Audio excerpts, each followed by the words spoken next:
Hi again, everybody. This is Steve from HitItLonger.com, and today I'm taking a look at the swing of Stanley, who was finally able to get his first tour win at the Phoenix Open after having his heart broken on the last hole at Torrey Pines.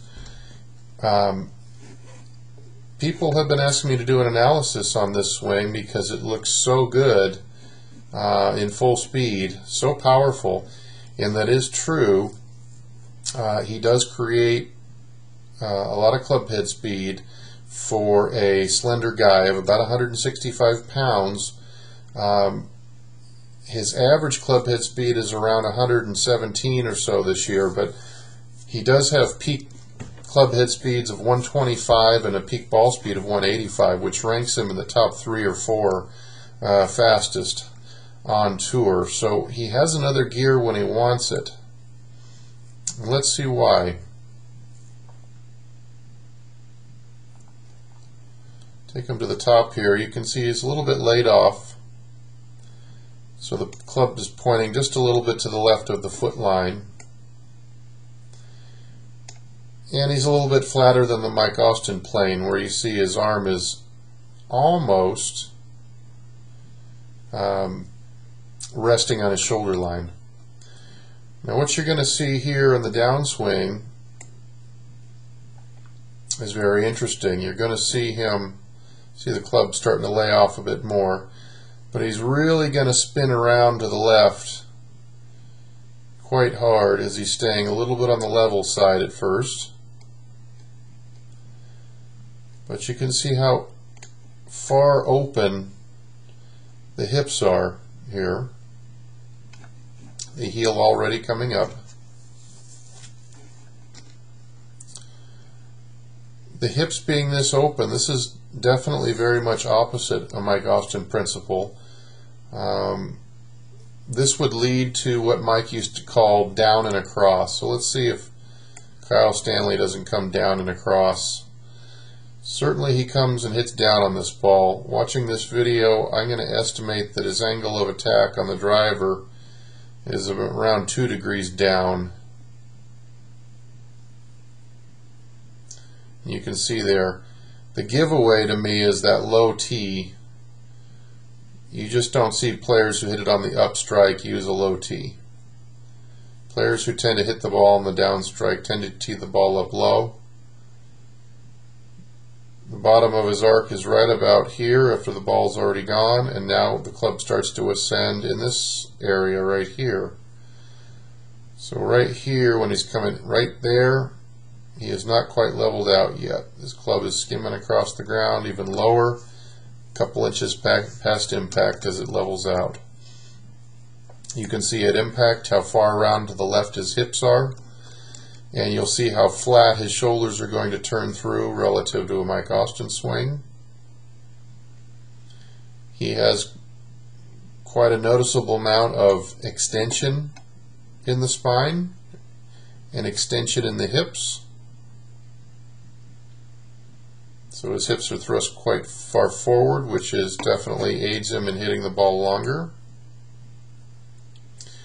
And it appears he's also got a true path of inside out, and this is what a downstrike will do for you. He probably has a horizontal swing plane of maybe a couple degrees inside out here, or maybe even 0. It's possible it's even 0, but since he's hitting the ball in the downstrike, he's hitting it slightly in the push part of the arc. But hitting down on the ball a little bit is going to cause him to need maybe another degree of loft on his driver in order to get the optimum trajectory, and that will introduce a little bit more spin loft and thus spin to go along with his high club head speed. So this is why you'll see him a little on the low side in trajectory with a little bit of climb and spin. Let's watch the finish now. The shoulders are flatter than the Mike Austin swing, with the hips much further around on the left. The release is pretty good, however.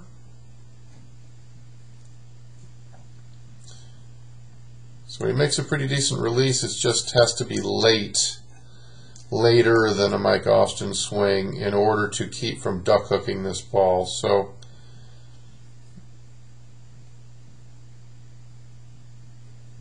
the timing of this release has to be perfect, or what will happen is he would hit a shot that would look something like this. It would be low and it would smother hook, and that would be his most destructive shot, would be a low smother hook. Whenever the hips and shoulders turn around to the left this flat, you have to hold the release longer. If you happen to go after one and you hit it, really freewheel the release, that's the potential, is to snap hook it, smother hook it like that. But probably most of the balls he hits that are offline might be weak leakers like this out to the right, is probably most in an effort to avoid the smother hook. Okay, great swing. What I want you to notice is the hip speed next time you watch him swing. This is where he's getting all of his extra club head speed.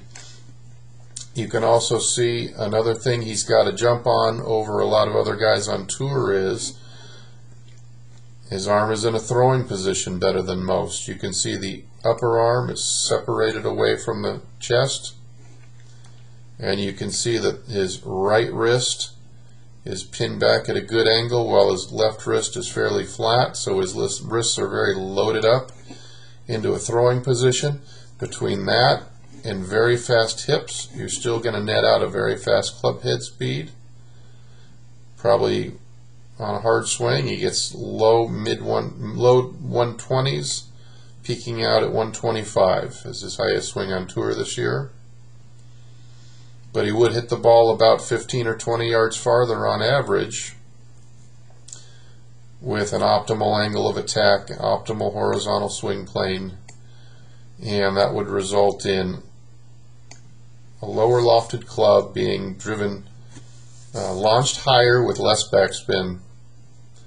This is the way he could get 15 to 20 more yards, and this is the reason that he was 102nd in driving efficiency last year, because he's not getting all the yardage out of his club head speed for now. And this is a result of the mechanics being just a little bit different than Mike Austin mechanics, where you're squeezing every yard out of the club head speed possible. But again, the hip speed's where he's getting most of his club head speed from. This is the primary difference between someone who swings very fast and someone who doesn't swing very fast, or even like a beginner or a novice, is the speed at which the hips snap through, and the strength and power in the hips is the primary difference that's been measured scientifically in low handicap players versus high handicap players. So a good place to focus on if you're looking to increase your club head speed. Okay, that's all for now. I'll see you tomorrow.